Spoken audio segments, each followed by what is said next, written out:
Welcome to The Explainer. So today we're diving into this fascinating conversation between a physicist who basically says time isn't real and a musician who, well, sculpts sound from pure silence. It sounds like two different worlds, right? But their shared secret could totally change how you think about discovery. Okay, so on one side, you've got this theoretical physicist, Carlo Rovelli. This is a guy who's literally challenging our most basic ideas about how reality even works.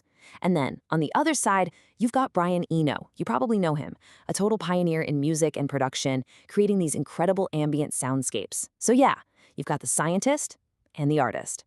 So what could they possibly have in common? I mean, really? Well, it turns out they actually rely on the very same core principle to find their way through the unknown, whether that's in a physics lab or a recording studio. Let's dig into what that is. All right, their common ground, it all starts with this really wild, radical idea that the world, and maybe most importantly, our whole experience of time, just isn't what we think it is. Not even close. I mean, think about it. We all experience time in this really straightforward way, right? It just feels like this big river. It's flowing from a past that's already happened through this single now that we're all in together and out into the future. It's simple, it's totally intuitive. I mean, we plan our whole lives around it. But what if that whole picture is just plain wrong? Well, according to Ravelli's work in physics, we're talking deep stuff here, like quantum gravity, that simple, intuitive idea of time is actually a massive illusion, a really flawed one. So what does that even mean? Well, according to the physics, it means there's no single master clock for the entire universe. It just doesn't exist. My now is actually a tiny bit different from your now. And okay, here on Earth, it doesn't matter much, but when you think about vast cosmic distances, that difference becomes absolutely huge. So our nice, neat little timeline, it just shatters into billions and billions of personal ones. Okay, so if reality itself is that weird, and if our most basic intuitions can be so wrong, then how does anyone, a scientist, an artist, you, me, how do we discover anything new at all? It's a huge question. Well, for Ravelli, science isn't about just finding some solid facts and then sticking them in a textbook forever. No, it's all about this process of organized curiosity. You're constantly building and then testing better and better ways to think about the world. And what's so cool is that Eno's approach to music is almost exactly the same. It's not about writing a perfect piece of music and then just executing it. Instead, he sets up a system, maybe some weird rules or a new kind of instrument or even a limitation. And then he just sees what it does. He's like the gardener, you know? He's not the architect designing the whole building from the start. And this table just lays it all out so perfectly. You can really see the parallels. A scientist has a hypothesis, right? Well, that's kind of like Eno's famous oblique strategies, these weird little prompts he uses to get unstuck. An experiment for a scientist? For a musician, it's a jam session. It's like they're jamming with reality itself. The words are different, sure, but the heart of the process is exactly the same, a structured way to explore what you don't know. So all of this shared process, it points to something even deeper. Both of them, the scientist and the artist, agree that the single most important tool for any kind of discovery is something we're all taught to be afraid of.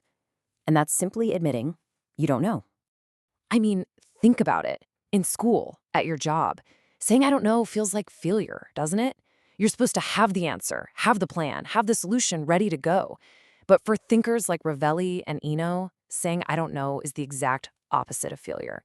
It's not the end of the line, it's the real starting point. Yeah, this idea of embracing uncertainty, they even call it active ignorance. It's not a weakness at all. It's literally the key to seeing something in a completely new light. Because if you think you already have all the answers, well, there's no room to learn anything new, is there? That open space of not knowing, that's the fuel for the whole engine of discovery. Okay, and this brings us to the real heart of it all, the big idea that ties everything together.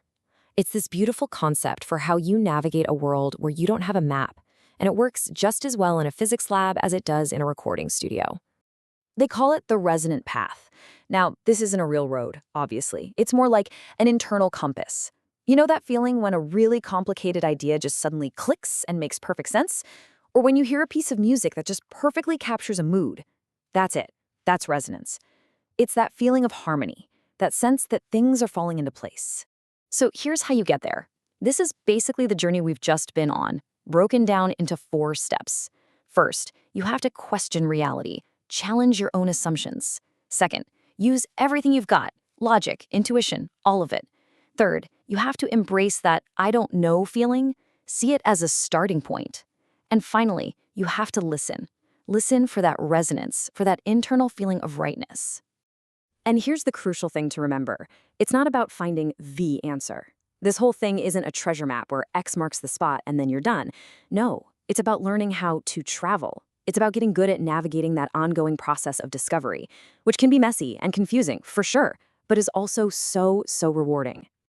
So that's really the big takeaway from this whole conversation between a physicist and a musician. It leaves us with a really powerful question to ask ourselves. Where in your own life are you just sitting around waiting for a perfect map, when what you really should be doing is listening for a resonance? It's a call to be less of an architect with a rigid blueprint and maybe a little more of a gardener, just seeing what grows.